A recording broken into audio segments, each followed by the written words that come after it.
Okay guys, so if you're installing any of our multi-camera kits, you may wonder where you would get power for the cameras that you're running in the vehicle, because this is plugging in the video signal, but you're still going to need power for any camera that you run on the caravan or trailer. Now, cameras need to power off accessory 12-volt power and earth because they need to turn off when the car is off so you don't flatten your battery. Now, there's two ways you can do that. We offer these are your little fuse taps. So these are like a double adapter for a fuse box. And I'm going to show you how they work in just a moment. That's the earth and power. And like I said, it has to be 12-volt accessory power. So switched accessories, so it's on when the car's on, but off when the vehicle's off.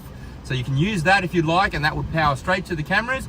Or if you want another option, and you do have a multi-camera kit, you can connect into the main power plug here. And I'm just going to show you where that would be.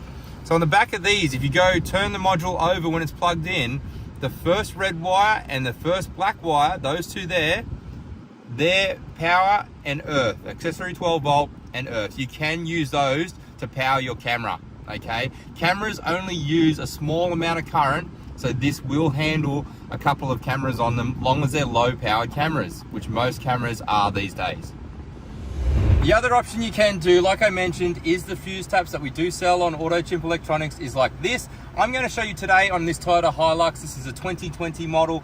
Every vehicle's going to be different. Look into your manual and find out where your fuse box is, but I'm going to show you how they connect today. So on this Hilux, what you're going to do, there is a fuse box here in the passenger footwell. You're just going to pull this little cover off. You're going to use the non-marine pry bar to loosen it. And then under the glove box, there is actually a fuse box just here. And I'm going to grab the camera and show you. So as we come under, there you have it right there. So you can actually see this cover. You can pull the cover off. I'm going to try and do this while I'm looking. And what you can do is see those fuses right there. You're going to pull one of the fuses out.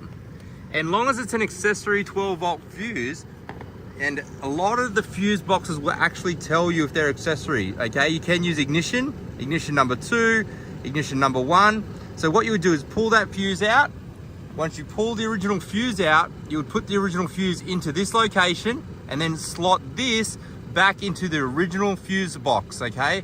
And that will double it up to power your reverse camera. That is another option for you guys out there if you wanted to connect it yourself.